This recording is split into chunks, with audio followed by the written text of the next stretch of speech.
नमोस्तुते व्यासविशालबुद्धे फुल्लारविन्दायतपत्रनेत्र येन त्वया भारततैलपूर्ण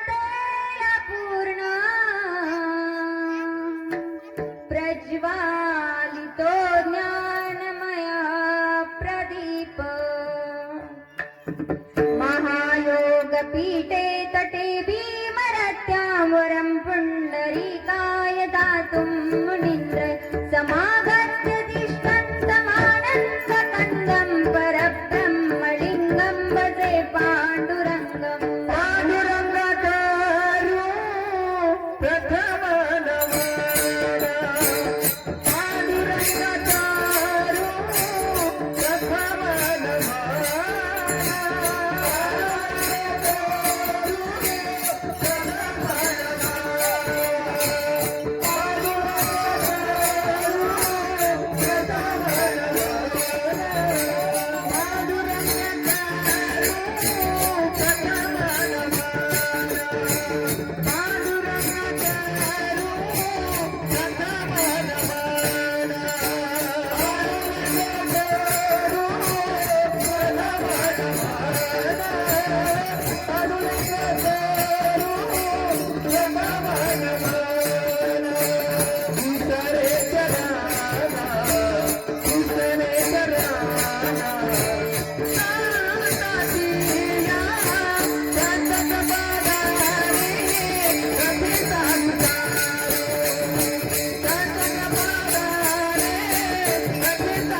प्रथम संतांचिया त्यांच्या कृपादाने कथेचा विस्तारू बाबाजी सद्गुरुदास तुका ओम नमो ज्ञानेश्वरा करुणाकरा दयाळा तुमचा अनुग्रह लादलो पावन झालो चराचरी रायगडी वसे माझा राया अजन्मार्पिते तुम्हासी काया जगदीशाशी जोडली ज्याची ख्याती प्रथम वंदिते तुम्हा शिवछत्रपती आये महाराज विराजिये आये महाराज विराजिये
कमळापती माझी रंकाची विनंती कर जोडिते कथे काळी आपण सावे जवळी विठ्ठल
धर्माचे पालन करणे पाखंड खंडन हेची आम्हा करणे काम बीज वाढवावे नाम तीक्ष्ण उत्तरे हाती घेऊनी बाण फिरे हेची आम्हा करणे काम बीज वाढवावे नाम नाही बीडबाड नाही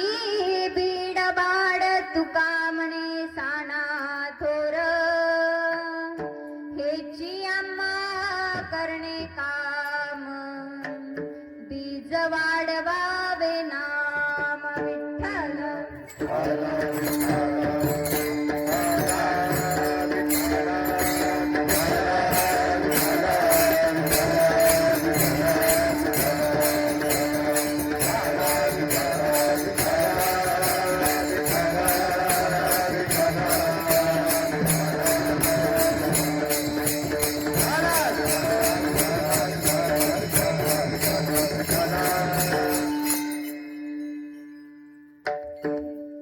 प्रस्तुत प्रसंगी प्राप्त स्थळी सेवेकरता घेतलेला अभंग अक्षर ब्रह्म अव्यक्त ज्ञान अवलौकिक काव्य तत्परत अवलौकिक काव्य तत्परता तथा वैराग्याची महामूर्ती वैराग्याचं ज्वलंत प्रतीक असणारे सदैव वैकुंठाला जाणारे पंचमवेद निर्माते यांचा यावत भूतलावर अवतारित जड जीवाचा उद्धार करण्यासाठी आपला देह अखंड झिजविणारे ज्ञानियांचे राजे योग्यांची माऊली साधकाचे मायबाप तसेच माऊली महावैष्णव यांना प्रिय व भूषणावीत असलेले संत देहू निवासी संत जगद्गुरु तुकाराम महाराज यांचा 4 चरणाचा अभंग कीर्तन रूपी सेवेसाठी घेतलेला आहे. विठ्ठल विठ्ठल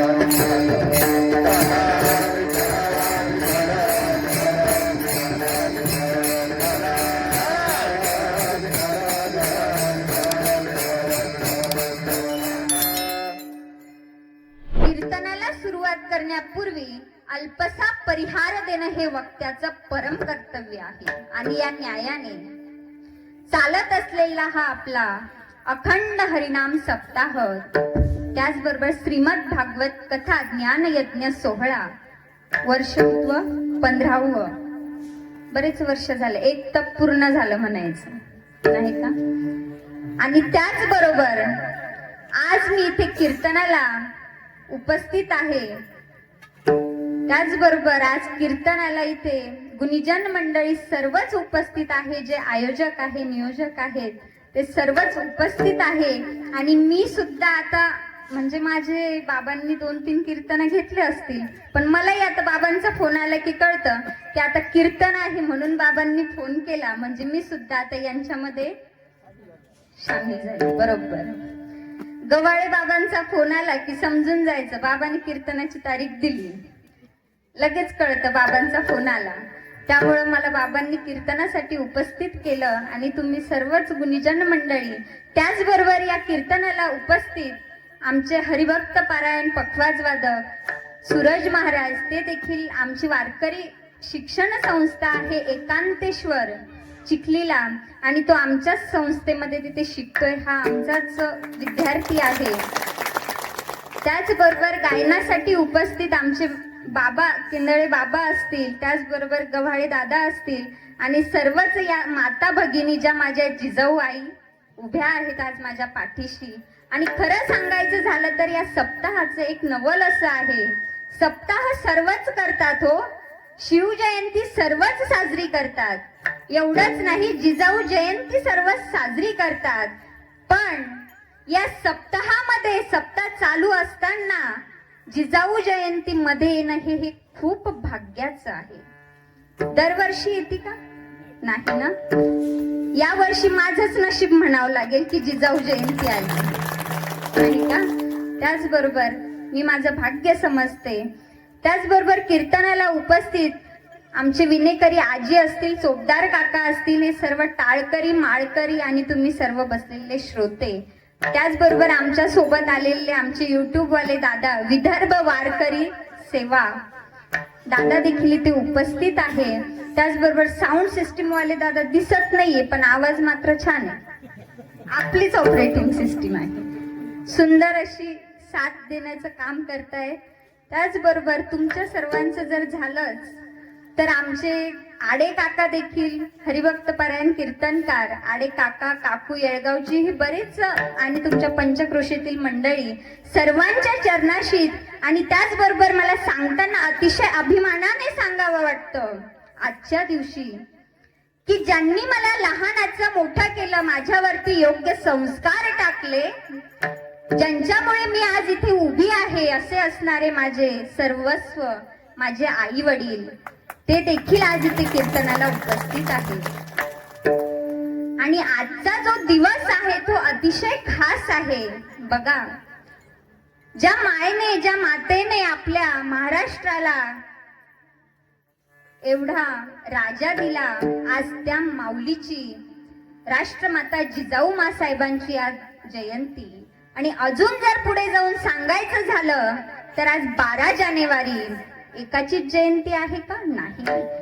ज्यांनी कायम भगव वस्त्र परिधान केलं आणि 16व्या वर्षी भारत भ्रमण केलं, असे असणारे स्वामी विवेकानंद, त्यांची सुद्धा आज दोन्ही महापुरुषांची जयंती एकत्र आहे.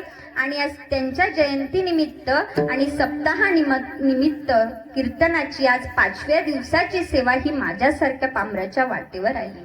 त्याचबरोबर आमच्या हार्मोनियम वाले बाबा, त्यांच्या चरणाशी, माझ्या सद्गुरू एकनाथ महाराजांच्या चरणाशी, भागवताचार्य बाबांच्या चरणाशी, सर्वांच्या चरणाशी एकदा नतमस्तक होते आणि कीर्तनाला सुरुवात करते. विठ्ठल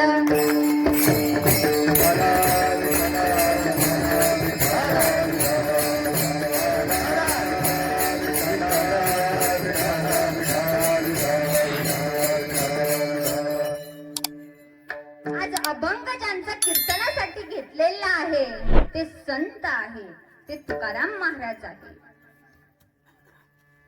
आपण अभंग कोणता घेतला हे तितकंच महत्वाचं आहे, पण ज्यांचा अभंग कीर्तनासाठी घेतला ते कोण आहे? ते संत आहे. आणि आपल्याला जे सांगणारे आहेत ते संत आहे. संतांनी सांगावं आणि तुम्ही आम्ही जीवानी ऐकावं. सांगण्याचं काम हे संत करतात, सामान्य जीवाला ऐकायचं आहे. जे संतांनी मार्ग दाखवलेले आहे त्या मार्गाने आपल्याला चालायचं आहे. एवढंच नाही तर काय सांगतात संत? बघा, संत कळण्यासाठी अगोदर तुम्हाला ग्रंथ वाचावे लागतील. तुम्ही संत फक्त बघतात, पण संतांनी ग्रंथ लिहिलेले आहे, पण ते ग्रंथ वाचण्यापूर्वी संतही कळणं तितकंच महत्वाचं आहे. बघा, आपण नाही तर ज्ञानेश्वरी वाचतो. ज्ञानेश्वरी माहिती ना सर्वांना? आपण ज्ञानेश्वरीचं पारायण करतो, तुकाराम गाथेचं पारायण करतो, गजानन महाराजांचं पारायण करतो, पण आपल्याला हेच माहित नसतं की ज्ञानेश्वरी कुणी लिहिली. ज्यांनी ज्ञानेश्वरी लिहिली ते ज्ञानेश्वर महाराजच आपल्याला माहित नसतात हो. ज्यांनी तुकाराम गाथा लिहिली ते तुकाराम महाराजच आपल्याला माहित नसतात. त्या ग्रंथापेक्षा अगोदर संत कळणं फार महत्वाचं आहे, तरच आपल्याला ग्रंथ कळतील आणि ग्रंथ वाचले तरच आपल्याला संत कळतील. तुम्ही म्हणाल काय करतात हो ताई संत? तर ऐका, कीर्तनातून एवढं जरी घेऊन गेले ना घरी तरी कल्याण झाल्याशिवाय राहणार. 4 गोष्टी मनुष्याला कळाल्या पाहिजे. तुम्ही म्हणाल कुठल्या 4 गोष्टी? तर ऐका, संत, ग्रंथ, पंथ आणि भगवंत हे जर कळलं ना तर खूप झालं. तुम्ही म्हणाल काय करतात संत? तर ऐका, संत लिहितात ग्रंथ. काय करतो ग्रंथ? ग्रंथ दाखवतो पंथ. काय करतो पंथ? पंथ भेटवतो भगवंत. काय करतो भगवंत? भगवंत करतो जीवनाचा गोड अंत. म्हणून भगवंत, पंथ, ग्रंथ आणि संत हे आपल्याला कळाले पाहिजे. म्हणून ग्रंथ वाचल्याशिवाय आपल्याला संत कळणार नाही आणि संत ओळखल्याशिवाय आपण ग्रंथ वाचूच नाही. एकदा जर भगवंत भेटला ना तर जीवनाचा गोड अंत झाल्याशिवाय राहणार नाही. म्हणून वाचलं पाहिजे, पण आपल्याला हेच कळत नाही काय वाचल्याने काय होईल.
डोळा पहावी पंढरी, नाही का? म्हणून काय वाचावे आणि काय वाचल्याने काय होईल हे सुद्धा कळणं महत्वाचं आहे. बघा, ज्याला जीवनामध्ये ज्ञानी बनायचं असेल ना त्यांनी ज्ञानेश्वरी वाचली पाहिजे. ज्याला त्यागी बनायचं ना त्यांनी तुकाराम महाराजांची गाथा वाचली पाहिजे. अजून थोडं माफी मागून बोलेल. आणि ज्याला जीवनामध्ये घाणेरडं राजकारण जर करायचं असेल ना तर त्यांनी दुर्योधन वाचलं तरीही काही हरकत नाही. पण ज्याला जीवनामध्ये जीवनाचं कल्याण करायचं आहे, चांगल्यात चांगलं राजकारण जर करायचं असेल ना तर त्यांनी माझ्या छत्रपती शिवाजी महाराजांचं शिवमहापुराण वाचलं पाहिजे. म्हणून नेमकं काय वाचल्याने काय होईल हे सुद्धा जीवाला कळणं महत्वाचं आहे. पण तेच आपल्याला कळत नाही हो. विठ्ठल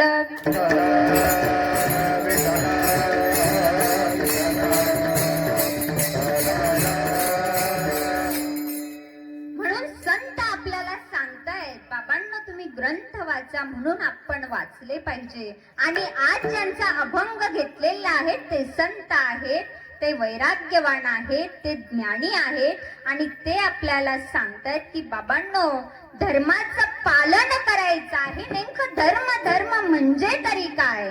तर ऐका, धर्म म्हणजे काय?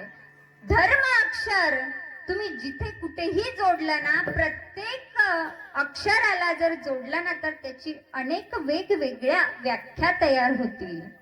धर्म अक्षर तुम्ही जिकडे जोडलं तिकडे त्याची व्याख्या तयार होईल. धर्म म्हणजे काय मग? तर ऐका, जे आपल्या पूर्वजांनी केलं, जे आपल्या आजोबांनी केलं, त्याला काय म्हणायचं? धर्म म्हणायचं. एवढंच नाही, जे आपले पूर्वज करत आले तेच आपल्याला करायचं सांगितलेलं आहे. एथ वडील जे जे करती तया नाव धर्म ठेविती. एवढंच नाही, तुम्ही म्हणाल ताई धर्म धर्म म्हणजे काय?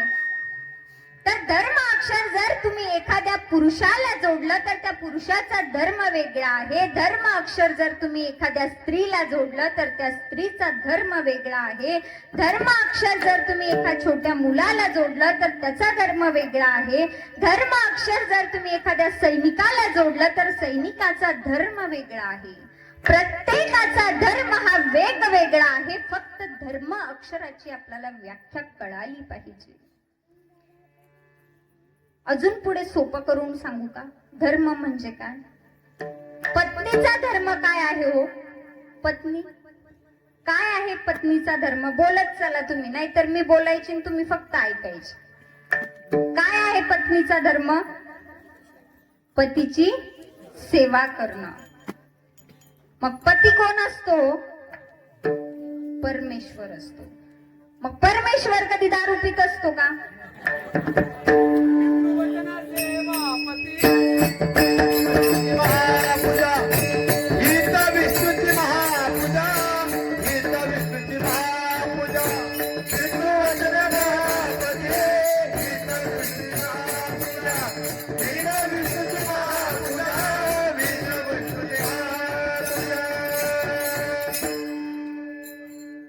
परमेश्वर कधी दारू पित असतो का? महिला मंडळी पितो का? आज आपलाच दिवस आहे, तुम्ही फक्त बोलत चला. पितो का कधी परमेश्वर दारू? नाही ना. मग इथं बसलेल्यांपैकी फक्त खरं बोलायचं. कोणाचा परमेश्वर दारू पितो? पितो का? हात वरती करा. पितो का? नाही. ऐका, मला हे सांगायचंय तुम्हाला की इथे बसलेल्या महिलांना माहिती आहे की माझा पती दारू पितो की नाही पित हे तिला माहिती आहे. पण एवढ्या लोकांमध्ये आपण हात वरती करून सांगायचं हा आपला धर्म नाही. हा कोणाचा धर्म आहे? पत्नीचा धर्म आहे. म्हणजे पतिव्रता प्रत्येकाचा धर्म हा वेगवेगळा आहे. म्हणून धर्म अक्षर तुम्ही जिकडे जोडलं तिकडे त्या धर्म अक्षराची व्याख्या तयार होईल. एवढंच नाही, शास्त्राने आपल्याला ज्याप्रमाणे वागायचं सांगितले त्याप्रमाणे वागणे म्हणजे तो धर्म आहे. शास्त्राच्या विरुद्धात जर आपण वागलो तर तो काय आहे? अधर्म आहे. धर्माची तू मूर्ती, पाप पुण्य तुझे हाती. पाप करायचं की पुण्य करायचं हे कोणाच्या हातात आहे? हे आपल्याच हातात आहे. हे मनुष्याच्याच हातात आहे. तुम्हाला पाप करायचं की कर्म करायचं की चांगलं वागायचं की दुसऱ्यांना नावं ठेवायची हे कोणावरती डिपेंड आहे? आपल्यावरती. म्हणून जगताना असं जगा की जेवढंही आयुष्य आहे ना तेवढं चांगलं जगा गड्यांनो. दुसऱ्याच्या काड्या करण्यात काही अर्थ आहे का? नाही. म्हणून शास्त्राने सांगितलेलं आहे तसं आपण वागलं पाहिजे. शास्त्राच्या जर आपण विरुद्धात वागलो तर तो अधर्म आहे. आणि शास्त्र असं सांगतं की बाबा तू एक धर्माची मूर्ती आहे, तुला कसं वागायचं हे तुलाच कळालं पाहिजे. एवढंच नाही तर बघा मी सांगेल तुम्हाला. तुम्ही म्हणाल ताई मग भगवंत अवतार घेतो पण तो कशासाठी घेतो? आणि संत अवतार घेतात तर ते कशासाठी घेतात? संतांचं कार्य वेगळं आहे आणि भगवंताचं कार्य वेगळं आहे. प्रत्यक्ष समाजात जाऊन देवाला उपदेश करता येत नाही, म्हणून भगवंत हा संतांना पाठवतो आणि आपण त्या संतांच्या संगतीत राहिलं पाहिजे. प्रत्यक्ष भगवंत आपल्याला भेटतो का? नाही. म्हणून भगवंतांनी आपली ओळख ही संतांसोबत करून दिलेली आहे. आणि संत ज्या मार्गाने आपल्याला चालायचं सांगतात ना गड्या, त्या मार्गाने आपण चाललं पाहिजे.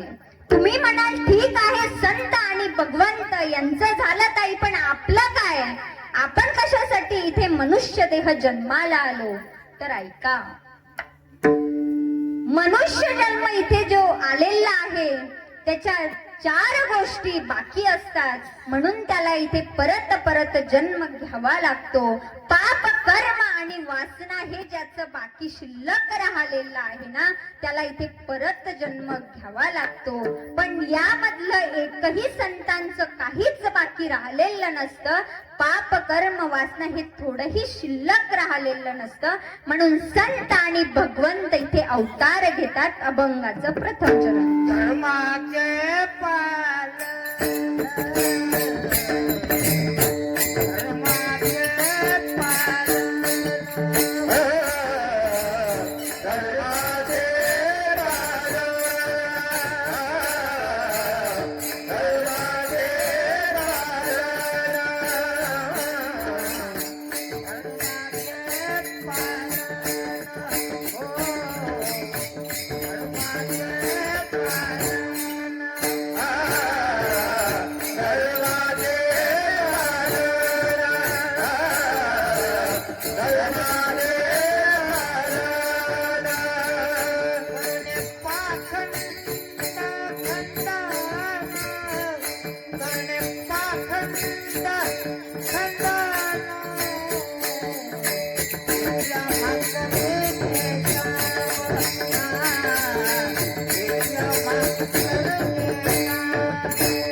पाखंड खंडन.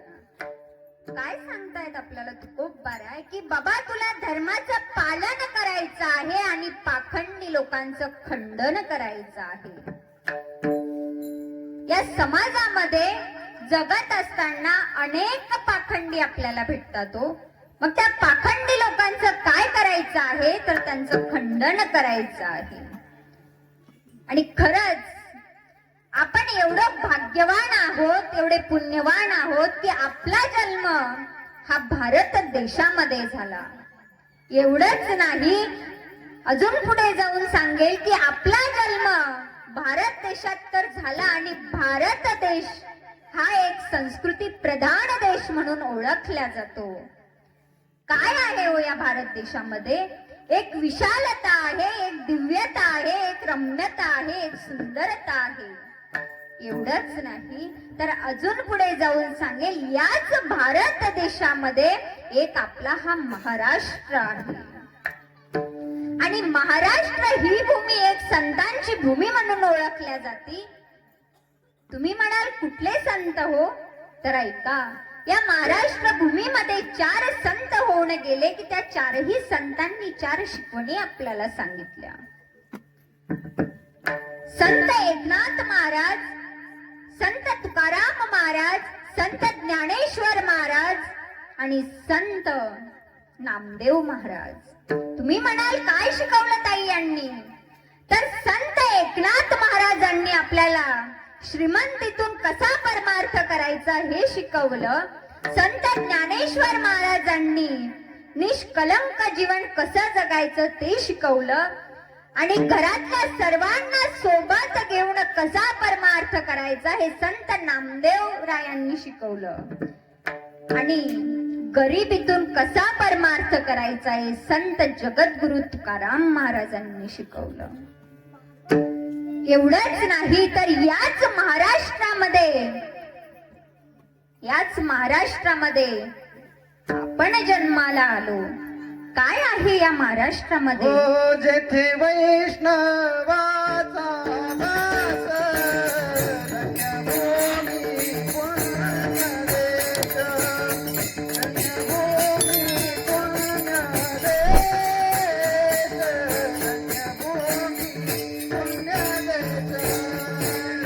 वैष्णवाचा वास,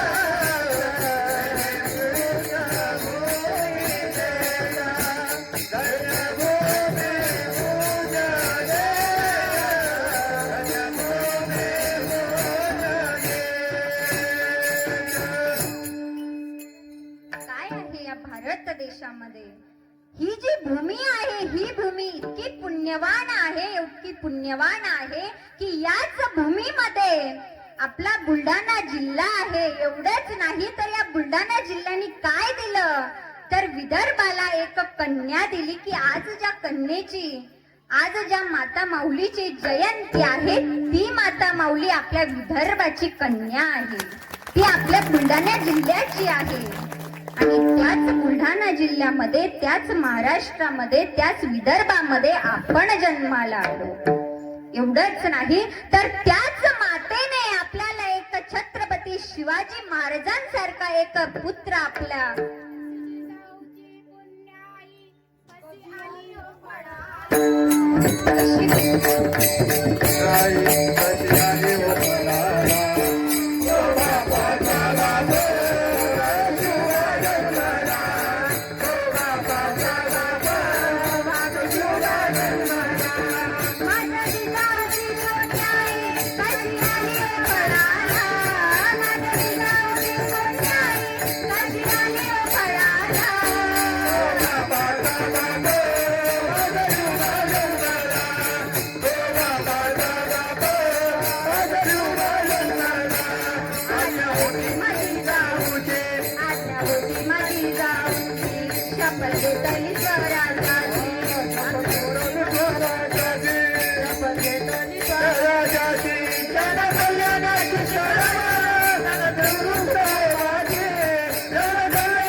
आपल्याला एक पुत्र दिलेला आहे. बघा, सांगेन मी तुम्हाला राष्ट्रमाता जिजाऊ मासाहेबांबद्दल. ज्या वेळेस राष्ट्रमाता जिजाऊ मासाहेब ह्या गरोदर होत्या,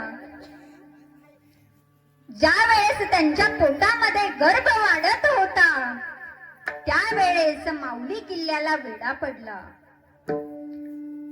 आणि त्यानंतर माऊली किल्ल्याला वेढा पडल्यानंतर सैन्य हे आतमध्ये गडामध्ये असताना सर्वजण आत होते आणि गडाला वेढा पडला हे माहीत झालं.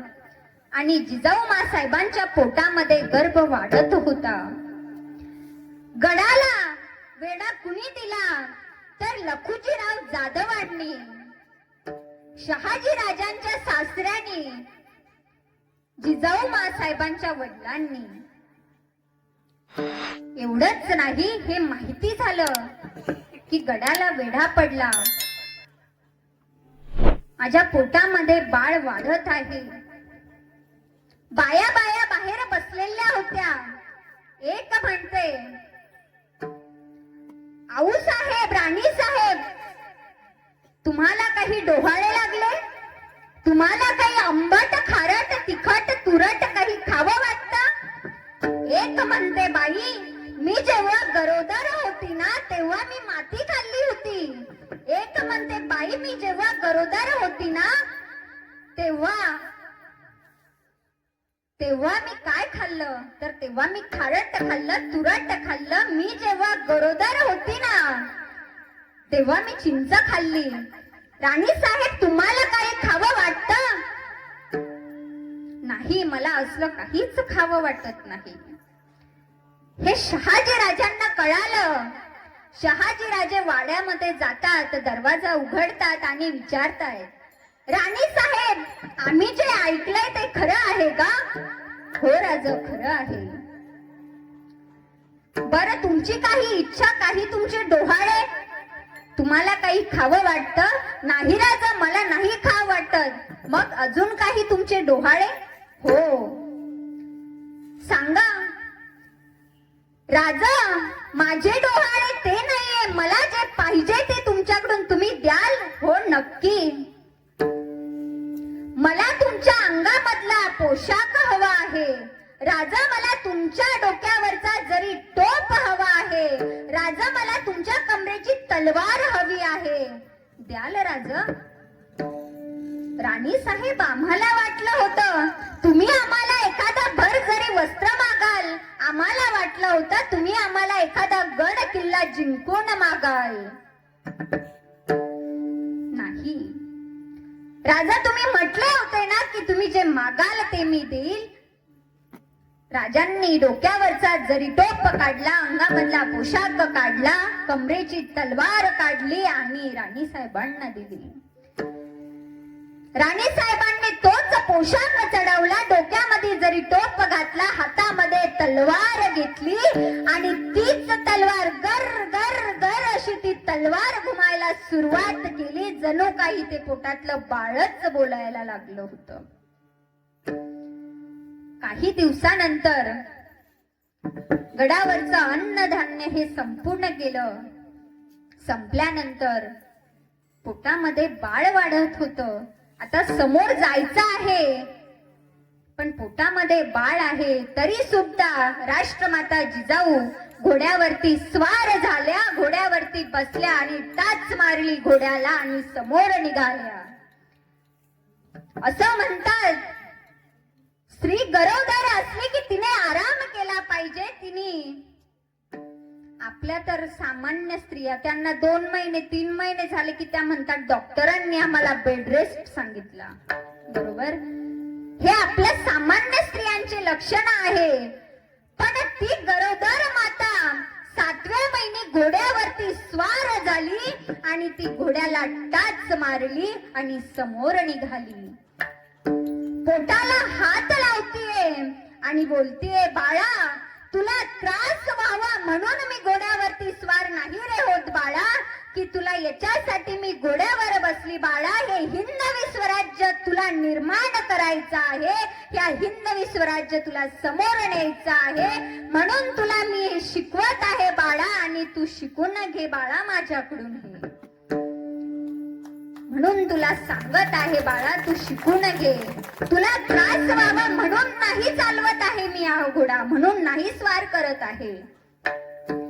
घोड्यावरती स्वार झाली आणि समोर जाताना काळोकुट्ट अंधार पडला. समोर जाता जाता जुन्नर या गावाजवळ राणी साहेबांचा तोल गेला आणि शहाजी राजांनी राणी साहेबाला पकडलं आणि म्हटलं की राणी साहेब, आता हे शक्य नाही, तुम्ही आता इथे आराम करा, मी समोर निघून जातो. जो मागून येणारा शत्रू आहे तो जवळ येत आहे आणि तुमची ही अशी अवस्था पाहून मी समोर कसं जाणार? नाही राजा, तुम्ही समोर निघून जा. जो मागून येणारा शत्रू आहे तो तुमचा सासरा आहे आणि माझा बाप आहे. तुम्ही समोर निघा, मला काहीच होणार नाही. नाही राणी साहेब, तुम्हाला अशा अवस्थेत सोडून मी समोर नाही जाणार. राजा माझं ऐका तुम्ही, मला काहीच धोका नाही, कारण जो शत्रू मागून येणारा आहे तो सासरा तुमचा आहे, पण मात्र बाप माझा आहे. आणि असं म्हणतात राजा की बापापासून स्वतःच्या मुलीला काहीच धोका नसतो राजा. म्हणून तुम्ही समोर निघा, मी इथेच थांबते. त्याचबरोबर शहाजी राजांनी विश्वासराव देशमुखांच्या साह्याने त्यांच्या वाड्यावरती राष्ट्रमाता जिजाऊ साहेबांना तिथे पोहोचवलं आणि तिथून समोर शहाजी राजे समोर निघून गेले. कारण मागून येणारा शत्रू त्यांचा पाठलाग करत होता आणि तो शहाजी राजांचा म्हणजे राष्ट्रमाता जिजाऊ साहेबांचे ते वडील होते. लखुजीराव जाधवांनी त्यांना कळालं की विश्वासरावांच्या देशमुखांच्या वाड्यावरती जिजाऊ साहेबांना ठेवण्यात आलं. हे कळताच क्षणी लखुजीराव जाधव हे वाड्यावरती जातात आणि वाड्यावरती गेल्यानंतर एका मावळ्याला कळतं की इथे आपला शत्रू येत आहे.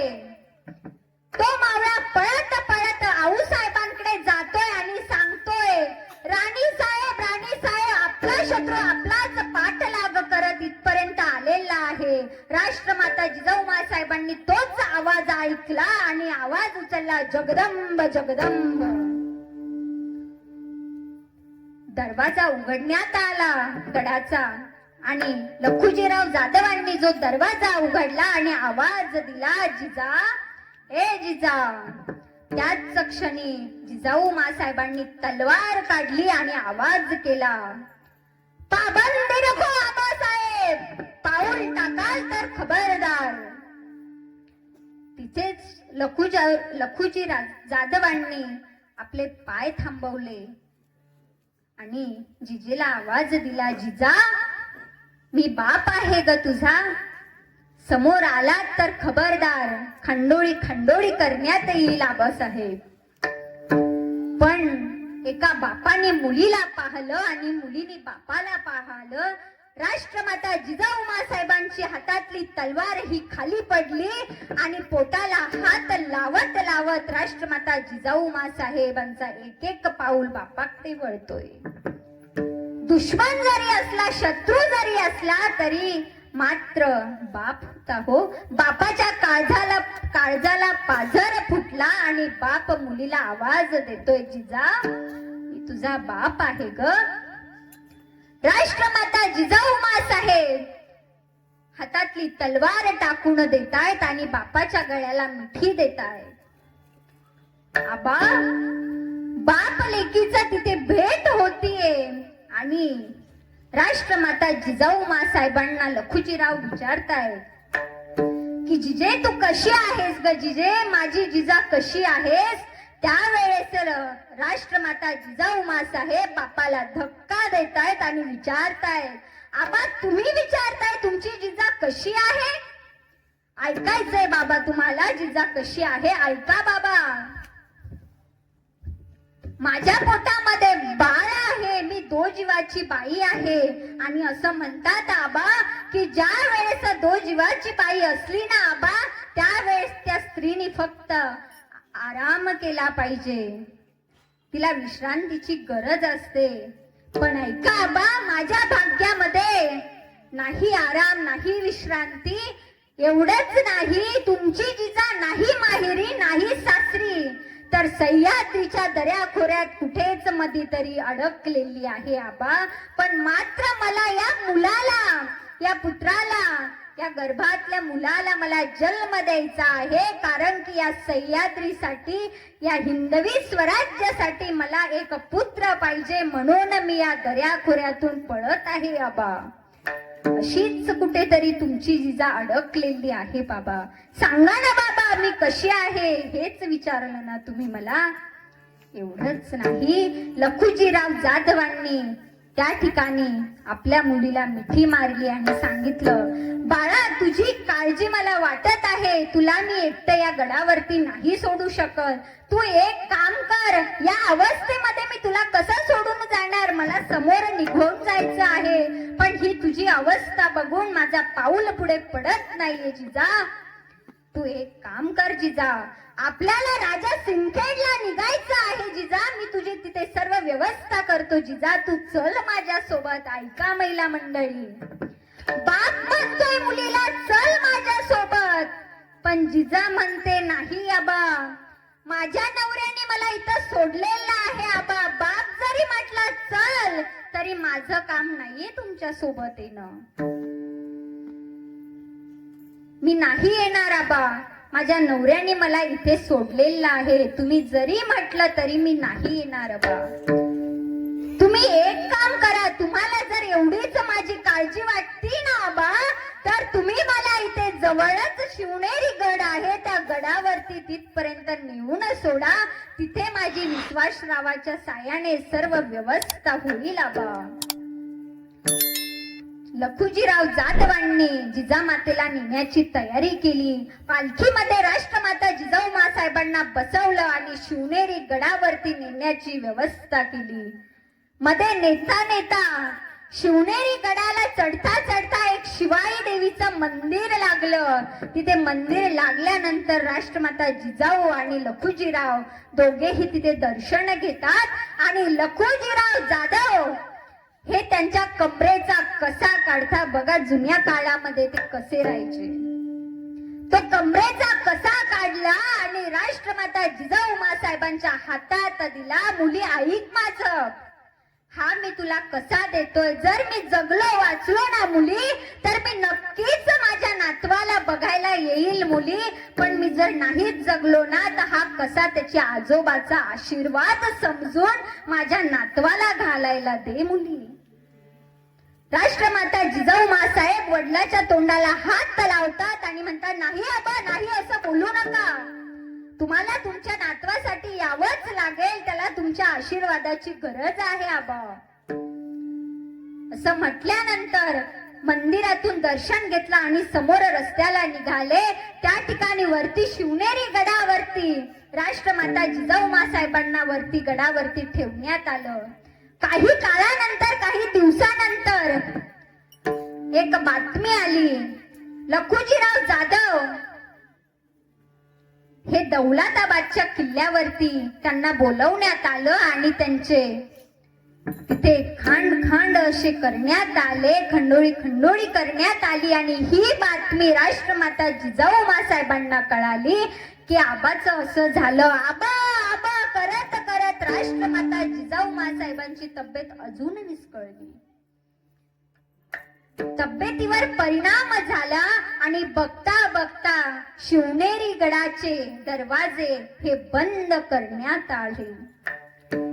बाळंतपणाच्या वेदना ह्या राष्ट्रमाता जिजाऊ मासाहेबांना सुरू झाल्या आणि दरवाजे बंद करण्यात आले.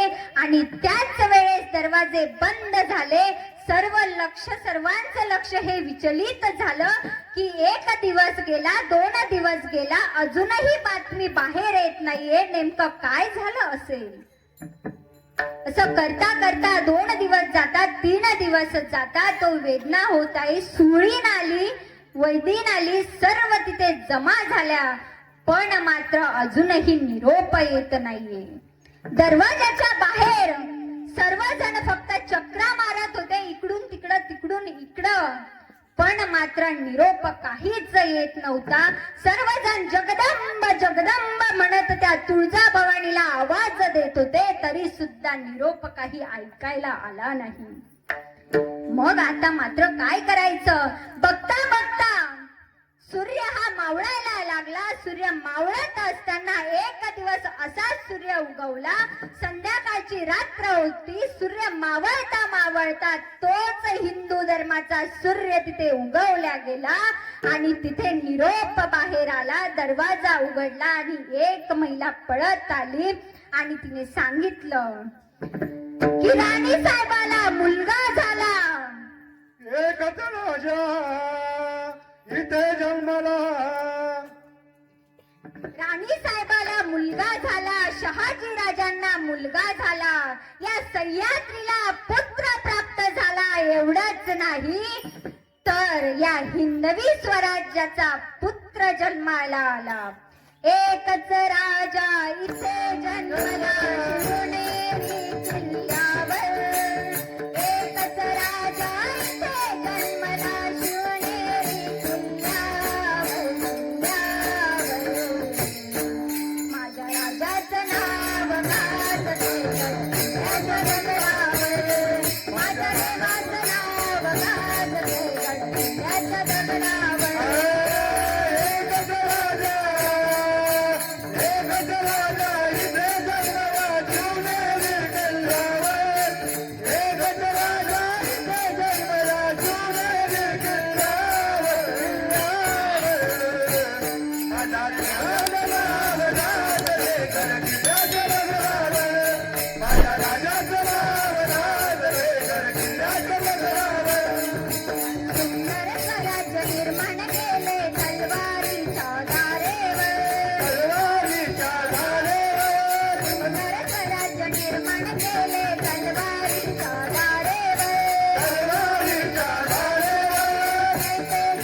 प्राण जे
असा माझा जन्म माझ्या राजांनी घेतला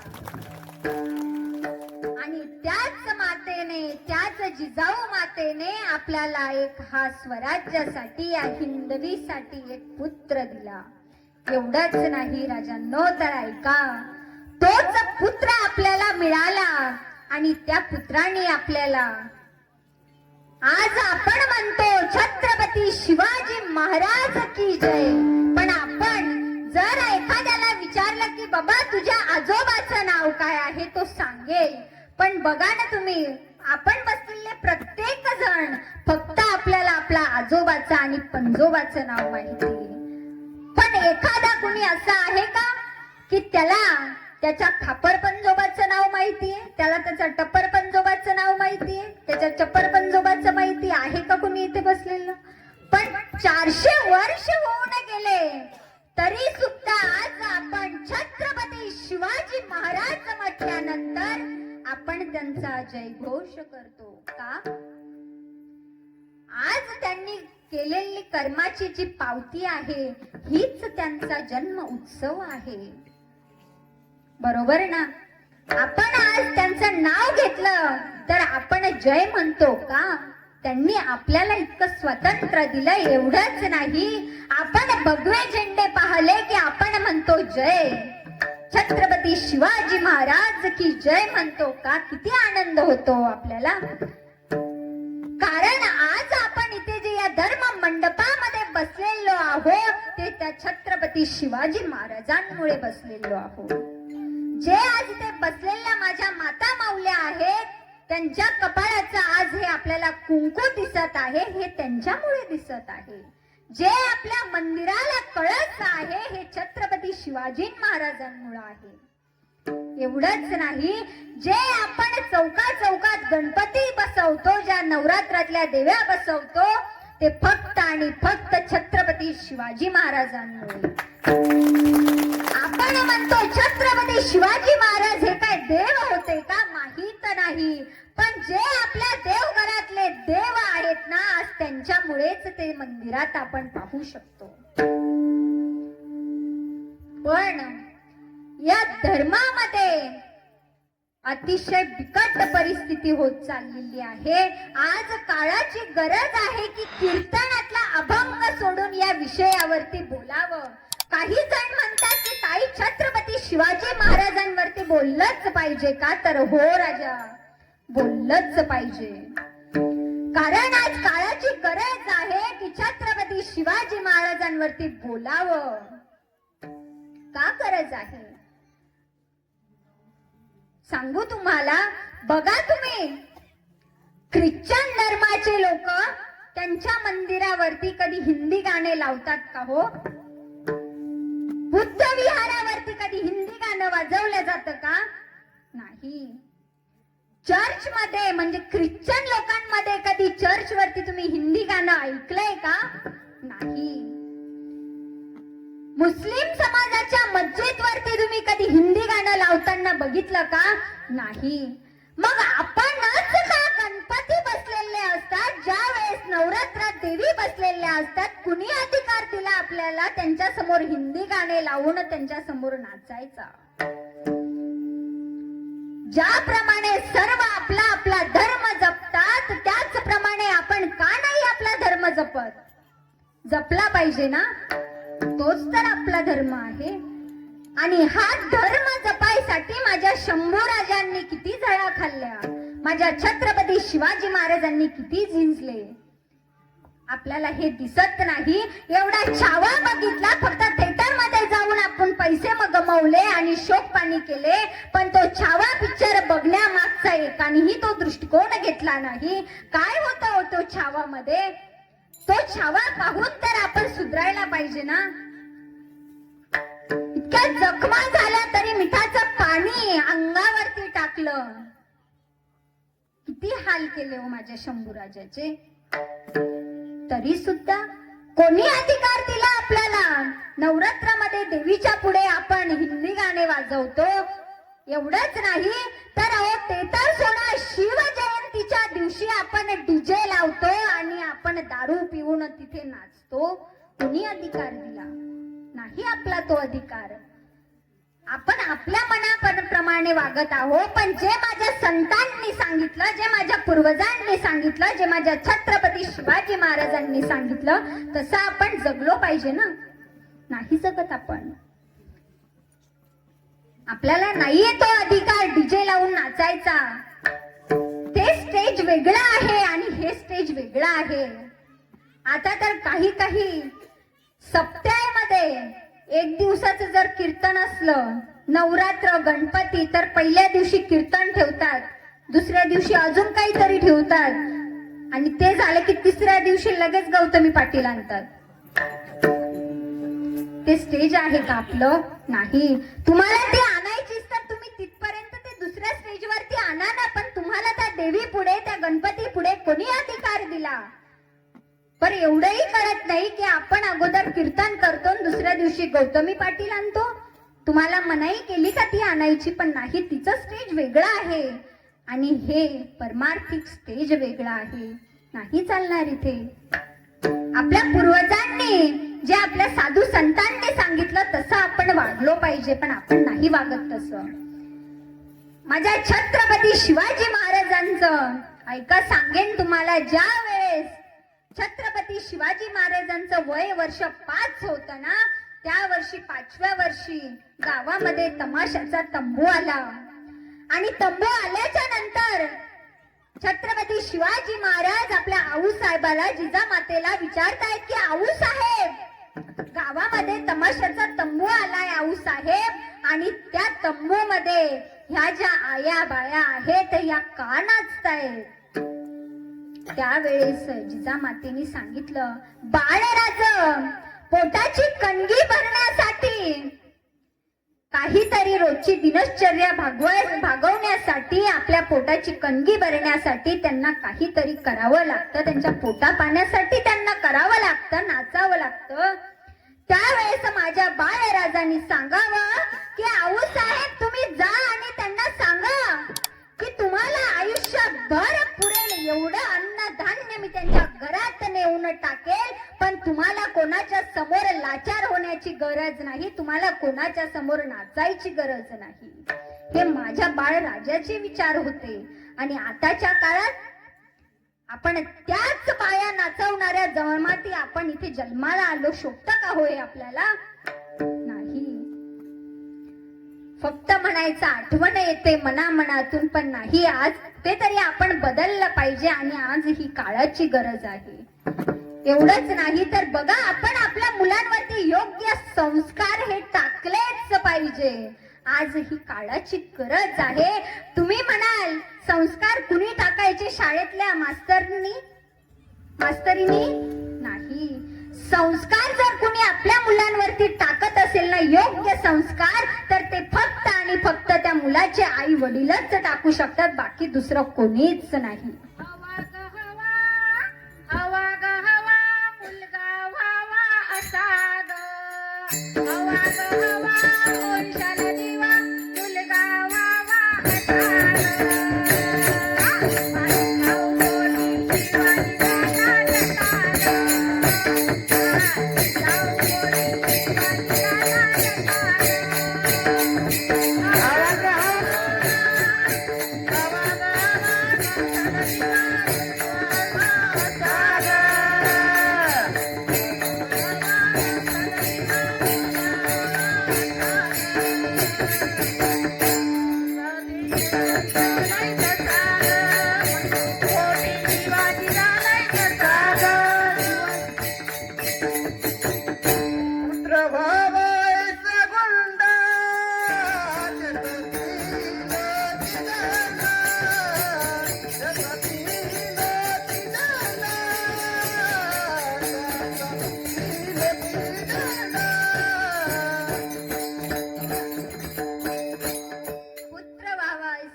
लोकी झेंडा, नाही का? म्हणून मुलांवरती जर चांगले संस्कार कुणी टाकत असतील ना, तर ते फक्त आणि फक्त त्याचे आई वडील. पण आजकाल मुलांवरती संस्कार टाकायचं सोडा हो, पण अगोदर मला असं वाटतं आई वडिलांचीच एकदा क्लास घेतली पाहिजे, नाही का? तुम्ही प्रत्येकाला वाटतं की शिवबा जन्माला यावं, पण माझ्या घरात नाही दुसऱ्याच्या घरात यावा, नाही का? असं का नाही म्हणतो आपण की छत्रपती शिवाजी महाराज जन्माला यावे पण ते माझ्याच घरात यावे? ती येण्यासाठी ही अगोदर आता घरातली जिजामाता बनली पाहिजे ना. आता घरातच जिजामाता राहिली नाही तर छत्रपती कधी होतील हो? होतील का बाबा? नाही. घरातल्याच जिजेला आता गाऊन लागतो ना. त्या छत्रपतीचा कधी विचार करावा? आपण करूच शकत नाही. अगोदर आपल्याला ती जिजामाता बनावं लागेल, तेव्हा कुठेतरी आपण छत्रपती जन्माला घालू. पण माझ्या छत्रपती शिवाजी महाराजांसारखा परत कधीच छत्रपती होणार नाही, हे तितकंच खरं आहे. म्हणून त्यांनी जे आपल्याला शिकवणी दिलेली आहे ते आपण शिकलं पाहिजे आणि त्या मार्गाने आपण चाललो पाहिजे. पण आताची काळाची खूप बिकट परिस्थिती आहे. बघा तुम्ही, नाही तर आज जर आपण सर्वे केला तर रोजच्या 5 मुली 7 मुली ह्या पळून जात आहे का? आई वडील झोपलेले आहेत का? मुलगी 10वीला असली की त्या मुलीच्या हातात आयफोन आहे. कशासाठी पाहिजे तिला आयफोन? अगोदर आयफोनच होता का? नाही. मुली जर पळून जात असतील ना तर त्याला फक्त आणि फक्त जबाबदार त्या मुलीची आई आहे. मुलगी म्हणते, आई मला मोबाईलचं काम आहे, मला मोबाईल अभ्यासासाठी लागतो, पण तो तितक्याच टायमापुरता, तो तितकाच मर्यादित तो मोबाईल आपण मुलींच्या हातामध्ये दिला पाहिजे. अभ्यासाच्या नावावरती मुली आई बापाला आंधळं करायला लागल्या हो. इतकं व्यसनाधीन झालेलं आहे की मुलं देखील आज आपण बाहेर गावी टाकतो की प्रत्येकाची इच्छा असते की माझा मुलगा हा कलेक्टर झाला पाहिजे, तो इंजिनियर झाला पाहिजे, माझी मुलगी ही एक कलेक्टर, इंजिनियर, डॉक्टर बनली पाहिजे. नक्की जरूर तुम्ही तिला इंजिनियर बनवा, कलेक्टर बनवा, वकील बनवा, पण त्या अगोदर ती मुलगी जर घराच्या बाहेर जात असेल ना तर त्या मुलीवरती इतके पक्के संस्कार टाका की तिला सांगा, बाळा तू घराच्या बाहेर जात आहे पण तुला रस्त्यानं कोणताही मुलगा जर भेटला ना तर तो तुझ्या एका भावाप्रमाणेच तू त्याला आवाज दे. आणि प्रत्येक आईने आपला मुलगा घराच्या बाहेर जात असताना त्या मुलाला एवढं नक्की सांगा की बाळा तू बाहेर जात आहे पण जी कुठली तरुणी तुला दिसेल, जी कुठली स्त्री दिसेल, त्या मुलीला तू फक्त आणि फक्त तुझ्या आई बहिणी वाणीच समज आणि तिला त्याच नावाने आवाज दे. एवढे जर आपण त्या मुलांवरती संस्कार टाकले ना तर नक्कीच ते मुलं चुकीचं पाऊल उचलणार नाही. आपण म्हणतो मुलं आम्हाला घाबरतात, मुलं आम्ही धाकात ठेवतो. धाकात अजिबात ठेवू नका. अगोदर आपल्या मुलांसोबत त्यांना दुसरे मित्र बनवायच्या अगोदर आपणच, हे आईचं कर्तव्य आहे की दुसरा मुलगा मित्र बनवण्याच्या आधी, दुसरी मुलगी मैत्रीण बनवण्याच्या आधी आपणच आपल्या मुलाचं मित्र आणि मैत्रीण बनलं पाहिजे. आपण जर त्यांचा मित्र मैत्रीण बनलो ना तर ते मुलं चुकीच्या वळणाला जाणार नाही. पण आज खरी परिस्थिती ही फक्त आणि फक्त मुलांच्या आई वडिलांमुळेच मुलांवरती आहे. मुलगी म्हणते, बाबा माझं लग्न करून द्या. मुलगी 22, 23, 24, 25 वर्षाची होते. 30 वर्षाच्या मुली लग्नाला येतात तरी सुद्धा आई वडील त्यांना घरात ठेवतात, त्यांचे लग्न लावून देत नाही. का? तर आम्हाला आमची मुलगी शिकवायची आहे. शिकवता शिकवता कधी मुलगी नाका खालून पळून जाईल तर त्यांना सुद्धा घरात माहित नसतं हो. आपला मुलगा लग्नाच्या वयाचा झाला, त्याला त्याच्या जबाबदाऱ्या समजायला लागल्या तर आपण का नाही त्याच्या समोर त्याचं ताट वाढून देत? द्या ना त्याचं लग्न करून, द्या ना त्याच्या जबाबदाऱ्या त्याच्या अंगावर टाकून. नाही जाणार तो चुकीच्या वळणाला, नाही धरणार तो एखादं व्यसन. बघा तुम्ही, 11वी 12वीतले मुलं खूप दूरची गोष्ट राहिली. 10व्या वर्गातील मुलं हे सिगरेट घेतात, दारू पितात. बघा तुम्ही पुणे मुंबई सिटी मध्ये जाऊन अतिशय बिकट परिस्थिती झालेली आहे. आज तुमच्या पुढे हात जोडून विनंती करते की प्रत्येकाने आपली मुलगी आपला मुलगा इतका पक्का सांभाळा की तो चुकीच्या वळणाला जाणार नाही. ज्या वेळेस मुलगी पळून जाते ना राजा, त्यावेळेस आम्हाला विचारा काय परिस्थिती असते. आम्ही त्याचे साक्षीदार आहोत की जेव्हा मुलगी पळून जाते आणि दुसऱ्या दिवशी त्या मुलासोबत लग्न लावून जेव्हा येते ना त्या कोर्टमध्ये, त्या पोलीस स्टेशन मध्ये, त्यावेळेस तिथे आई वडील जातात आणि तिथे म्हणतात बाळा चल आमच्या सोबत घरी. तेव्हा ती मुलगी आईचा हात झटकते आणि म्हणते की नाही यायचं, मला मी लग्न केलेलं आहे, मला परत लग्न नाही करायचं. ज्या आई वडिलांनी लहानपणापासून सांभाळ केला तेच आई वडील एक दिवस दुश्मन बनतात का हो? इतकं प्रेमांधळ असतं का? नाही. ते आई वडील फाशीच्या दोरीपर्यंत जातात तरी मुलगी तिला कदर येत नाही. असा मुलगा आणि अशी मुलगी न जन्माला घातलेलीच बरी. त्यांनी ते पाऊल उचलायच्या अगोदर आपण सावध व्हा आणि त्यांचं ताट त्यांच्या समोर वाढून द्या. आपण म्हणतो तारुण्य अवस्था 16व्या वरीस धोक्याचं, पण नाही राजा, तेच तर आहे खास मोक्याचं. तोच मोका साधला माझ्या ज्ञानोबारायांनी 16व्या वर्षी ज्ञानेश्वरी लिहिली.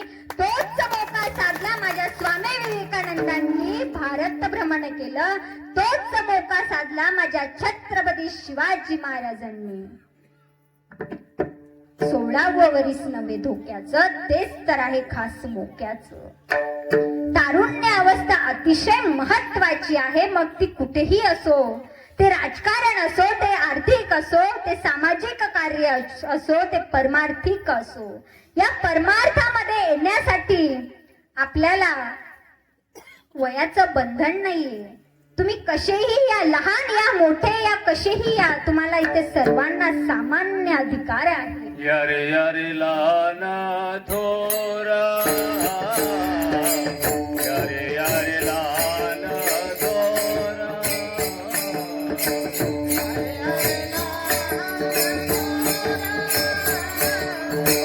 यारे यारे लहान थोरा,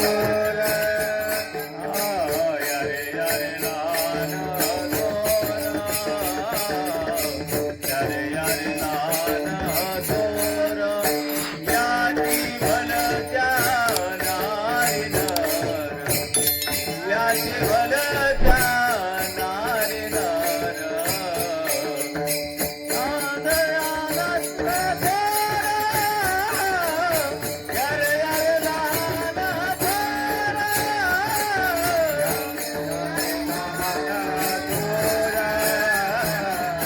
यारे यारे लहान यारे यारे लहान थोर, याती भलत्या नारी. तुम्ही कोणीही या, लहान या मोठे या, कुणीही या, आणि आल्याच्या नंतर हा परमार्थामध्ये कुणालाही संधी आहे. फक्त आणि फक्त त्या परमार्थामध्ये येताना तुमच्या मनामध्ये एकच भाव असू द्या, मी आणि माझा भगवंत. आणि प्रत्येकाने आपला आपला धर्म जपायचा आहे, धर्माचं पालन करायचं आहे आणि पाखंडी लोकांचं खंडन करायचं आहे. आणि अजून पुढे जाऊन तुकोबराय म्हणतात, बाबा तुला हे सर्व करता करता अजून पुढे तुला एक काम करायचं आहे. कुठलं काम? अभंगाचा 3य चरण. याची आम्हा करणे काम, याची आम्हा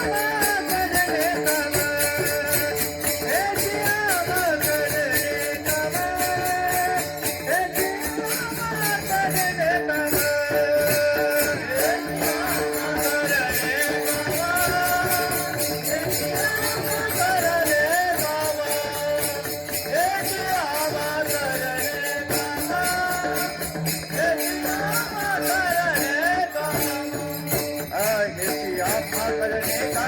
याची आम्हा करणे काम,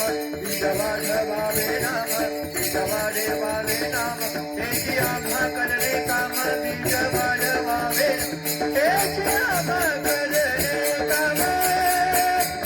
आम्हा करणे काम, याची आम्हा करणे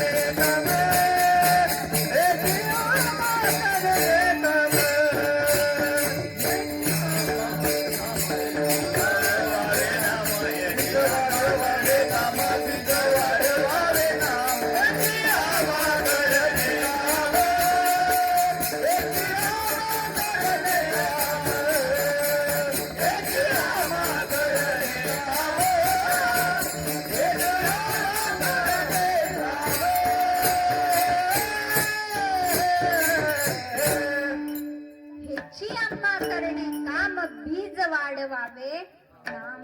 बोर झाल्या का तुम्ही महिला मंडळी? करा बरं एकदा हातवरती सगळ्यांनी करा, मागचे पुढचे सगळे गेट पर्यंत. विठो बारक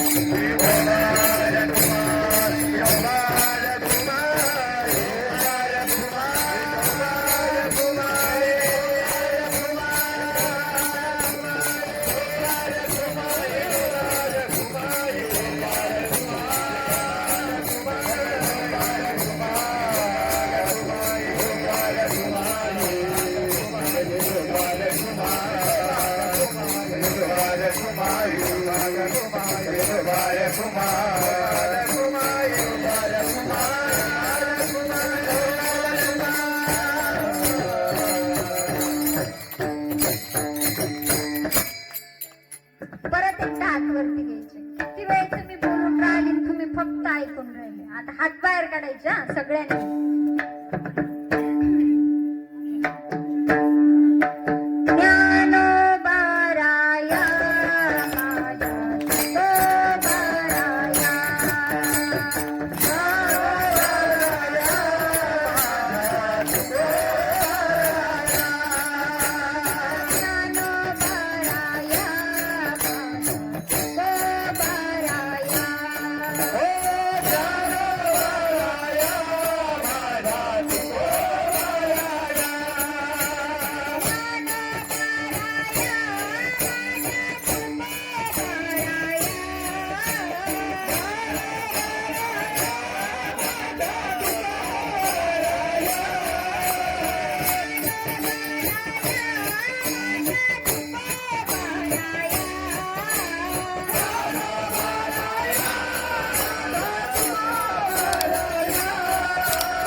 जास्तच बोर केलं मी तुम्हाला नाही ना. हेची अम्मा करणे काम बीज वाढवावे नाम. तुकोबराय म्हणतात बाबा तुला अजून एक काम करायचं आहे. कुठलं काम करायचंय तर तुला माझ्या भगवंताच्या नामाचा प्रचार प्रसार करायचा आहे. ते नाव तुला घ्यायचं आहे. पण आपण घेतो का हो? माझ्या साधू संतांनी ते नाव झोपताना उठताना बसताना जेवताना ते कुठल्याही जरी स्थितीत असले ना तरी सुद्धा त्यांनी ते नाव घेतलेलं आहे. पण आपण साधं भगवंताची देवघरामध्ये पूजा करत असताना देखील त्या देवाचं नाव आपल्या मुखात येत नाही. हे आपलं भाग्य हो ना. हे आपलं भाग्य आहे. पण संतांनी सतत त्यांचं नामस्मरण केलेलं आहे. ते नामस्मरण करण्यासाठी कुठे जायची गरज आहे का? नाही.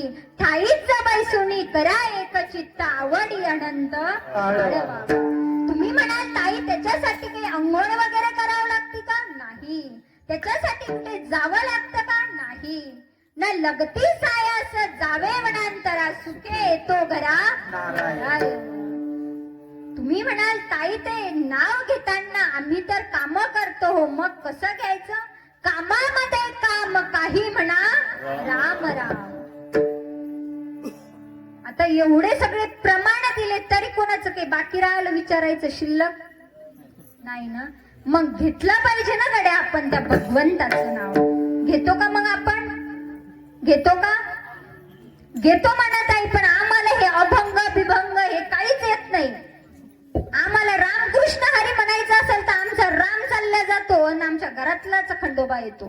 आता तरी पुढे हाची उपदेश, आता तरी पुढे हाची उपदेश, आता तरी पुढे हाची उपदेश, आता तरी पुढे हाची उपदेश, आता तरी पुढे हाची उपदेश, आता तरी पुढे हाची उपदेश, आता तरी पुढे हाची उपदेश, आता तरी पुढे हाची उपदेश.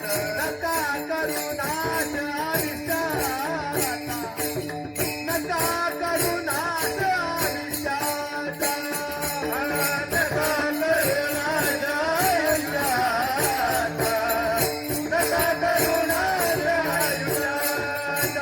सकळाच्या पाया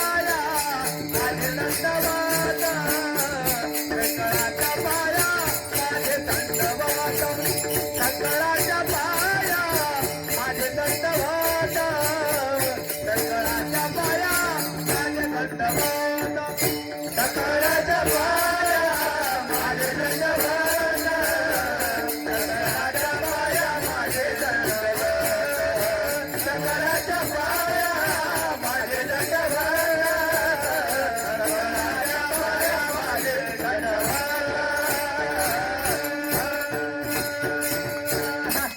नका करू नाश आयुष्याचा.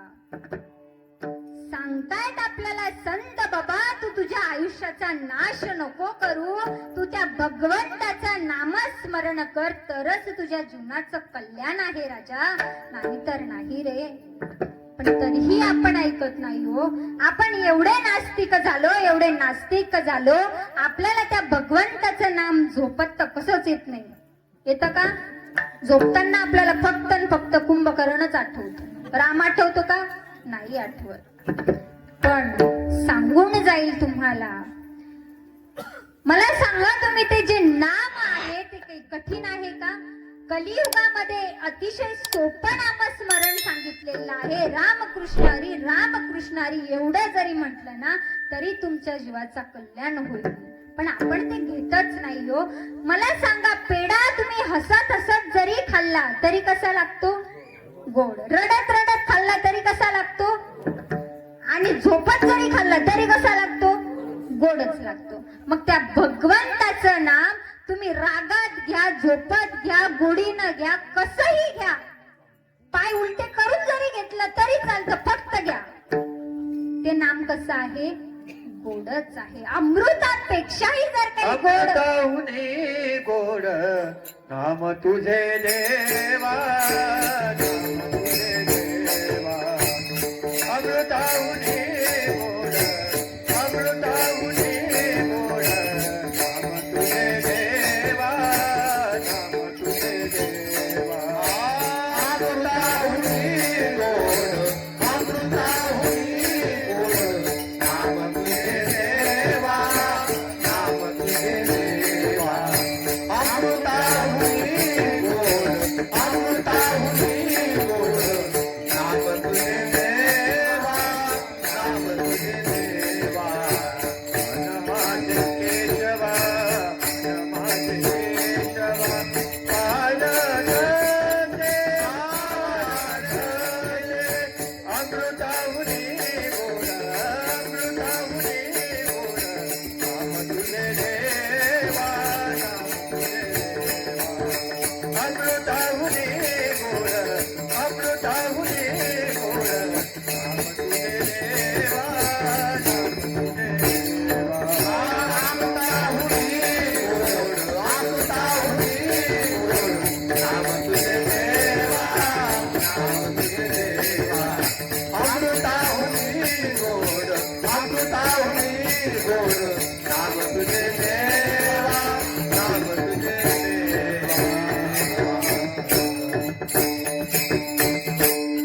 अमृतापेक्षाही जर गोड काही असेल ना तर ते माझ्या भगवंताचं नामस्मरण आहे.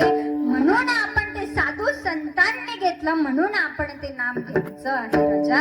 पण ते घेत चला. एवढंच नाही तर मी पुढे जाऊन तुम्हाला एवढंही सांगेल, ते नामस्मरण माझ्या तुकोबरायांनी घेतलं, जनाबाईंनी घेतलं, मुक्ताबाईंनी घेतलं, बहिणाबाईंनी घेतलं, सर्वच साधू संतांनी ते नामस्मरण घेतलं. आपण नामस्मरण घेत नाही, पण आपण आता आमच्या महिला मंडळींनी ते युट्यूब, तर त्यांना असं वाटतं की बापा ते आमच्या घरचंच दुकान आहे. जे भजन जोडतात, इकडच्या ओळी आणता काही तिकडच्या आणतात, त्याची एक अभंग तयार करतात. ऐका, एकदा मी असंच युट्यूबला मी ते ऐकलं. मी म्हटलं अरे वा काय छान गाती ही महिला. मी सुंदर तिचा तो भजन तिचं ऐकलं. पण असे भजन तयार करणाऱ्यांना मी तर म्हणते एकदा त्यांची पीएचडीच करून घेतली पाहिजे, इतके सुंदर गायन करतात. देवाच्या देवळात कोण ग उभी, देवाच्या देवळात कोण ग उभी, मळवट भरते मी हाय उभी न जगदंबा, दर्शन दे ग मला न थांबू कुठवरी, जगदंबा दर्शन दे ग मला न थांबू कुठवरी. हे असे जरा अभंग तुम्ही जर तयार केले ना त्या देवीवर, ती खरंच तिच्या मळवटाचं एकदा कुंकूच काढल आणि तुम्हाला खाली बघायलाच येईल. जर तुम्हाला काही बनवायचंच असेल तर ते माझ्या साधू संतांनी जे अभंग लिहिलेले आहे त्या गाथा तुम्हाला वर्षाने, तुम्ही आयुष्य पूर्ण तुमचं संपूर्ण जाईल तरी तुम्हाला ते अभंग पुरतील. एवढे अभंग तुमच्यासाठी आहे. ते एक एक अभंग आपण वाचला पाहिजे आणि त्याच्यावरती विचार केला पाहिजे. तुम्ही त्या साधू संतांनी जे अभंग आपल्याला दिलेले आहेत ते आपण पाठांतर केले पाहिजे. तो हरिपाठ आपण वाचला पाहिजे आणि आपण त्याप्रमाणे वागलो पाहिजे. किती सुंदर आहे हो. बाई बाई बाई बाई जाते ग माहेराला, बाई बाई जाते ग माहेराला, मोठ्या हवसेने पती म्या केला, अन बाई तो बोलत नाही मला, बाई बाई जाते ग माहेराला, बाई बाई जाते ग माहेराला. तुम्हाला तसं जोडवा वाटतं तर हे जे जुळवलेलं आहे हेच तुम्ही पाठांतर करायचं. भारुडा आवडतात आमच्या महिला मंडळींना, केले पाहिजे. काकडा वाचला पाहिजे, हरिपाठ वाचला पाहिजे. माझ्या नाथ बाबांचा हरिपाठ अतिशय सोपा आहे, ज्ञानोबरायांचा हरिपाठ अतिशय सोपा आहे. तो आपण आपल्या विचारात आचरणात आणला पाहिजे ही विनंती आहे राजांना तुम्हाला. एवढंच नाही, जाता जाता एवढं सांगेल जे तुकोबरायांनी सांगितलं, त्या भगवंताचं नामस्मरण आपण केलं पाहिजे, त्याचा प्रचार प्रसार आपण केला पाहिजे. पण या समाजामध्ये असे निष्कंठक लोक आहे की जे आपण म्हणतो की बाबा आम्हाला एखादं कार्य करायचं आहे, आम्हाला सप्ताह करायचा आहे, पण त्यामध्ये जर कोणी विघ्न आणत असेल, जर आपण एखादं कुठलं चांगलं कार्य करत असू आणि त्यामध्ये जर एखादं कोणी विघ्न आणत असेल ना बाबा, तर त्याला तुम्ही नक्कीच उत्तर दिलं पाहिजे. पण कसं उत्तर दिलं पाहिजे? तीक्ष्ण उत्तरे हाती घेऊन बाण फिरे. तुकोबराय म्हणतात बाबा त्याला हे तीक्ष्ण उत्तर आपण दिलंच पाहिजे. आपल्याकडे उत्तर ही बाणाप्रमाणे आपल्याकडे हजर असली पाहिजे.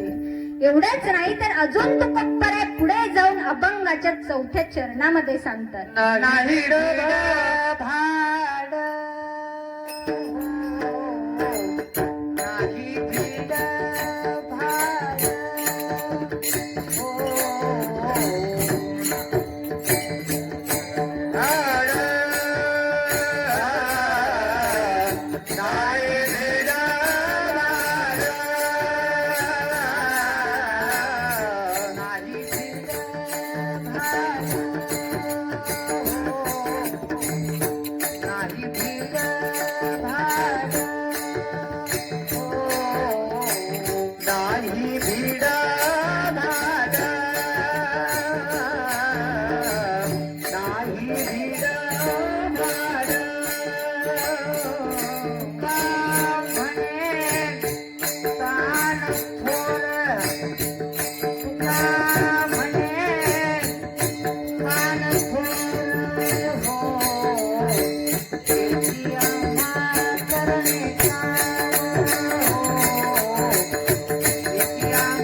Hare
काम करणे काम बीज वाढवावे नाम. बघा जाता जाता एकच विनंती करेल गड्या की धर्म प्रत्येकाने आपला धर्म जपला पाहिजे आणि खरा धर्म हाच आहे की माणसाने माणसासोबत चांगलं वागलं पाहिजे, चांगलं जगलं पाहिजे आणि चांगलं शिकवलं पाहिजे. आपण त्या भगवंताकडे जात असताना एकच प्रार्थना करा, बाबा नको आम्हाला धन देऊ, नको आम्हाला दौलत देऊ, नको आम्हाला जास्त संसारात व्यापवू, पण एक मात्र कर देवा की आम्हाला फक्त जगताना प्रत्येक माणसासोबत जगण्याची एक चांगली नजर दे देवा. एवढंच त्या भगवंताजवळ मागा. आणि खरंच आज मागितलं पाहिजे त्या भगवंताकडे आपण काय, हीच मुची प्रार्थना न हेच मुचे मागणे, मानसाने मानसाशी मानसा समवागणे, हीच मुची प्रार्थना. त्या भगवंताकडे आपण एवढी प्रार्थना केली पाहिजे, कारण एवढं जर मागितलं ना तर आपल्याला जीवन जगणं फारसं कठीण जाणार नाही. प्रत्येकाने माणसाला माणूस म्हणून ओळखायची एक नजर प्रत्येकाकडे असली पाहिजे. हे आयुष्य फक्त एकदाच आहे. Life is not once more. परत वन्स मोर नाही तुम्हाला. आयुष्य हे एकदाच मिळतं, हा नरदेह एकदाच मिळतो. म्हणून जगत असताना प्रत्येक जणांनी आपल्यापासून दुसऱ्याला आनंद मिळेल, आपल्यापासून दुसऱ्याला सुगंध मिळेल असं आपण जगलं पाहिजे. आनंद या जीवनाचा सुगंधा परी दरवळावा, आनंद या जीवनाचा सुगंधा परी दरवळावा. काव्यातला सूर जैसा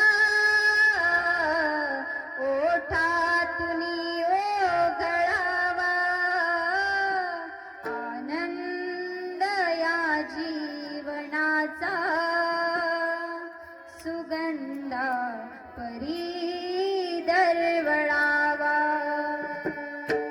प्रत्येकाला आपल्यापासून सुगंध मिळाला पाहिजे असं आपण जगलं पाहिजे. आणि जाता जाता शेवटची एकच विनंती करेल राजांनो की आज ती काळाची गरज आहे की प्रत्येकाने आपली मुलगी आपण जपली पाहिजे. ती 2 वर्षाची असो वा 30 वर्षाची असो, पण आपण आपली मुलगी ही जपली पाहिजे. कारण का, तुम्हाला आज ऐकायला येतंय की 2 वर्षाच्या मुलीवरती बलात्कार होतोय, 3 वर्षाच्या मुलीवरती बलात्कार होतो. हे काय वय आहे का हो त्यांचं?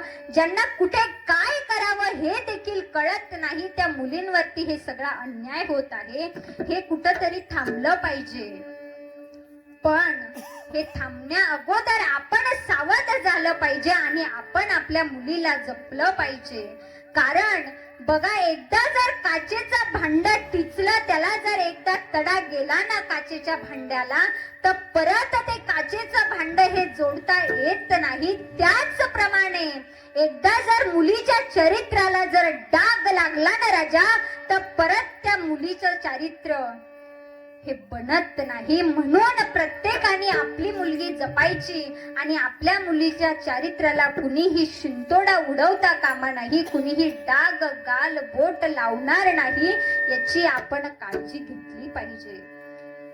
प्रत्येकाला वाटतं आमच्या घरात मुलगी यावी, पण आज प्रत्येकाला असंही वाटतं की मुलीला न जन्म दिलेलाच बरा आहे. मुलगी सांभाळणं सोपं नाही हो. पण आपण म्हणतो आम्हाला वंशाचा दिवाच हवा, पण आपण असंही म्हटलं पाहिजे की आम्हाला ती पंथी सुद्धा हवी आहे. पण आपण म्हणतो आम्हाला वंशाचाच दिवा पाहिजे, आम्हाला ती पंथी नको. पण तीच पणती दोन्हीही घराला उजेड आणि प्रकाश देण्याचं काम करते. तुम्ही म्हणाल कोणती पत्नी होत आई? तर ऐका, 9 महिन्याच्या गर्भातली मुलगी ती आपल्या आईला म्हणत आहे, 9 महिने 9 दिवसाने झाली जग बघण्याची घाई, वंशाच्या दिव्यापायी नको पण ती विझवू आई, वंशाच्या दिव्यापायी नको पण ती विझवू आई. उद्या तुझ्या गर्भाची चाचणी होणार ग, मुलगी आहे म्हणून सारे नाक मुरडणार ग. तुझ्या मंजुळवाणी मधुनी मला ऐकू दे अंगाई, वंशाच्या दिव्यापायी नको पण ती विझवू आई, वंशाच्या दिव्यापायी नको पण ती विझवू आई.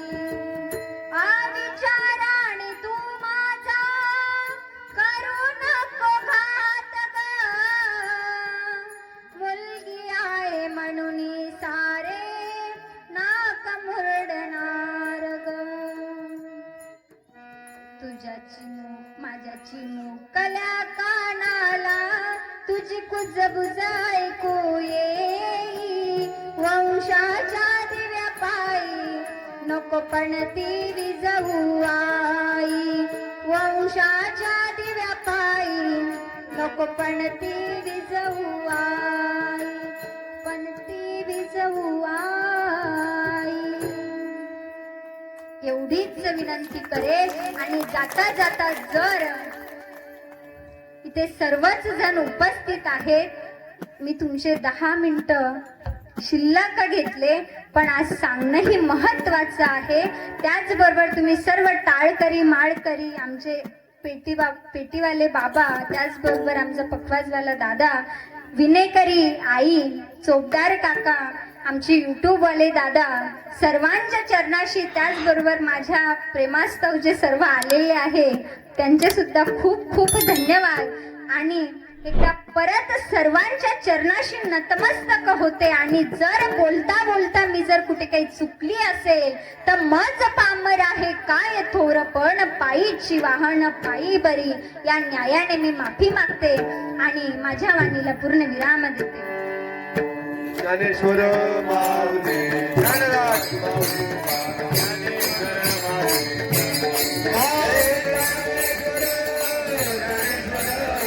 ज्ञानेश्वर माऊली ज्ञानेश्वर माऊली